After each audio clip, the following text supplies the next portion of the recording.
नमस्ते फ्रेंड्स, मैं doctor Sameer Deshmukh, Shri speciality homeopathic और एक्यूपंक्चर क्लिनिक में आप सबका स्वागत है।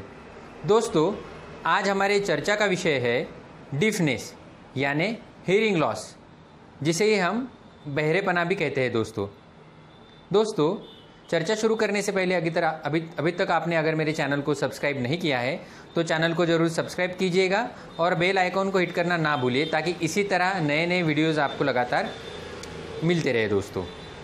दोस्तों, डिफनेस यानी बहरेपना। तो बहरेपना यह उम्र के साथ साथ आने वाली एक कंडीशन है जिसमें कान से आवाज़ आना बंद हो जाता है। दोस्तों, आवाज़ की जो तरंगे हैं वो हमारे एक्सटर्नल ईयर से इंटरनल ईयर में जाकर नर्व थ्रू हमारे ब्रेन में जाती है और हमारे ब्रेन में वो सिग्नल्स डिकोड होते हैं और हमें पता चलता है कि किस चीज़ की और क्या आवाज़ आ रही है। दोस्तों, बहरेपना यह हमें सीधे हाथ के साइड से भी हो सकता है या लेफ्ट साइड से भी हो सकता है या दोनों साइड से भी हो सकता है दोस्तों। और डिफनेस यह पार्शियल भी हो सकता है और कंप्लीट डिफनेस भी हो सकता है। दोस्तों, डिफनेस के जो कॉजेज़ है उसका मुख्य जो कारण है वो है ओल्ड एज।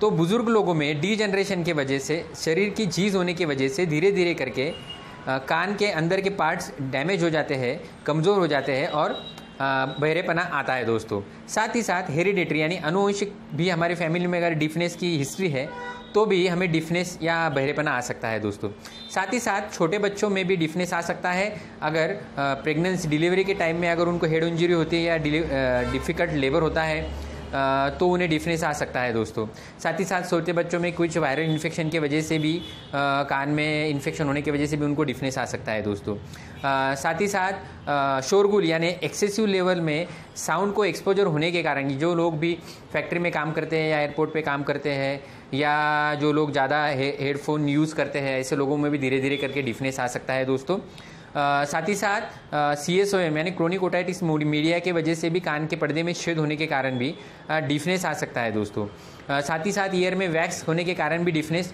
आ सकता है। दोस्तों, या बड़े इंसान को भी कुछ हेड इंजरी होने के बाद भी डिफनेस हो सकता है। दोस्तों, साथ ही साथ दोस्तों किसी बीमारी के कारण यानी डायबिटीज़, हाइपरटेंशन, ऐसी क्रोनिक बीमारियों के कारण भी धीरे धीरे कान में डिफनेस आ सकता है। या जो ऑडिटरी नर्व होती है यानी जो कान की नस होती है जिसकी वजह से सुनाई देता है, वो नस अगर कमज़ोर हो जाए तो भी धीरे धीरे करके डिफनेस आ सकता है। दोस्तों, डिफनेस का डायग्नोसिस हमें पेशेंट खुद ही बोलता है, लेकिन हमें ENT सर्जन यानी ENT जो कान का स्पेशलिस्ट डॉक्टर होता है उसके पास जाके चेकअप करना ज़रूरी होता है।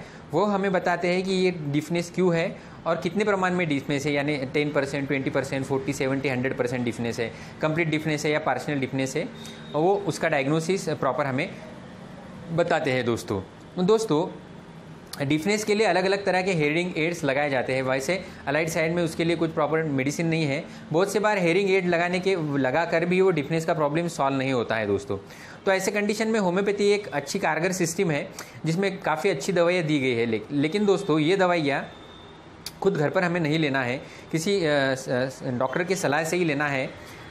दोस्तों, और यहाँ पे हम जो दवाई की चर्चा कर रहे हैं वो हम सिर्फ अपने जानकारी के लिए कर रहे हैं, ये कोई आपको पर्सनल सलाह नहीं है। दोस्तों, हम जानेंगे कि डिफनेस के लिए होम्योपैथिक ट्रीटमेंट क्या है। तो डिफनेस के लिए सबसे पहली जो दवाई है वो है चिनोपोडियम 30। ये दवाई 4 ग्लूबिस दिन में 2 या 3 बार लेने से लगातार अगर हम लेते हैं तो धीरे धीरे डिफनेस कम हो जाता है। दोस्तों, साथ ही साथ अगली दवाई जो है वो है चिनियम सल्फ।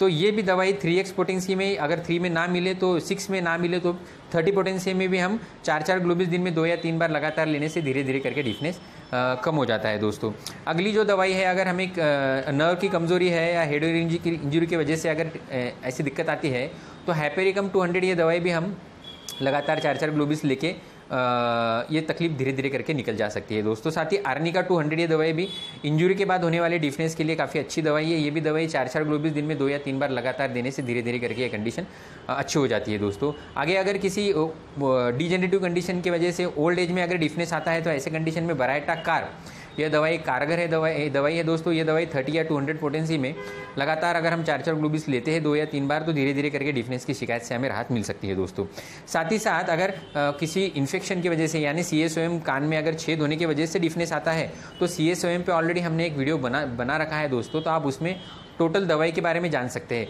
लेकिन उसमें कुछ कारगर दवाई है जैसे पल्सेटिला या कालीमूर या हिपरसल्फ, ऐसी दवाइयाँ हम CSOM के लिए ले सकते हैं। CSOM अगर हमारा कान का पर्दा अगर भर जाता है तो डिफनेस हमारा निकल जा सकता है दोस्तों। साथ ही साथ कान के नस के लिए टॉनिक करके कालीफॉस 6X एक दवाई आती है बायोकेमिक, वो दवाई भी हम 4 गोलियां दिन में 3 या 4 बार लगातार लेने से हमारे कान के नस को ताकत मिलती है दोस्तों।